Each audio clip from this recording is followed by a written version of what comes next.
வாழ்வே தவம் யாவும் சிவம். என் இனிய சிவ சொந்தங்களுக்கு வணக்கம். நமச்சிவாய. சமீபத்தில் ஒரு தகவல் கேட்டேன், அதை இங்கே பகிர்ந்துக்கணுன்னு விருப்பப்படுறேன். ஒரு அம்மா ஒரு ஞானியை பார்த்து பேசுகிறாங்க.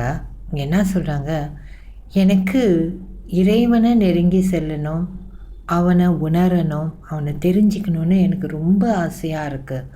ஆனால் எனக்கு நிறையா பிள்ளைங்க, வேலை, பிள்ளைங்கள ஒரு பக்கத்து பார்க்கணும், வேலை ஒரு பக்கத்து, என்ன பண்ணுறதுன்னு எனக்கு தெரியாது. எனக்கு படிப்பறிவு கிடையாது, பூஜை செய்யறதுக்கோ இதெல்லாம் எனக்கு தெரியாது.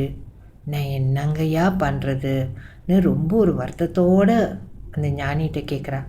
அந்த ஞானி ஒரு சிரித்த வாட்டத்தோடு சொல்கிறார், இறைவனை நெருங்கி போகணும், அவனை உணரணும், அவனை தெரிஞ்சிக்கணும் என்ற உன்னோட எண்ணமே மிக உயர்ந்தது.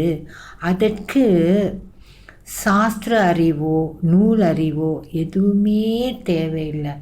நான் ரொம்ப எளிமையான ஒரு விஷயம் உனக்கு கற்றுக் கொடுக்குறேன், அதை மட்டும் நீ செய்.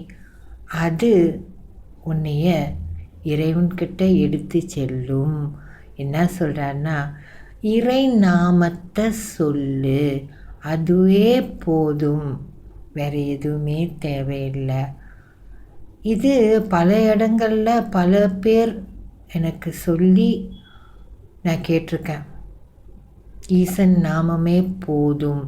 சிலர் என்ன சொல்லுவாங்க, இந்த கலி காலத்தில், கலியுகம்னு சொல்லுவாங்க, நம்மளுக்கு தவம் யாகம் இதெல்லாம் தேவையில்லை, அவனோட நாமத்தை சொன்னாலே அவன் நம்மளை நோக்கி வந்துடுவான், அது போதும் அன்னு ஏகப்பட்ட இடத்துல நம்ம கேள்விப்பட்டிருக்கோம்.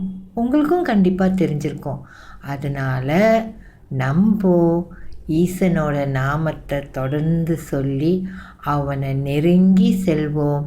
ஏன்னா நம்மளோடு இருக்கும் ஈசன் நம்மளை தொடர்ந்து வழி நடத்தி கொண்டே இருக்கின்றான். நன்றி. நமச்சிவாய.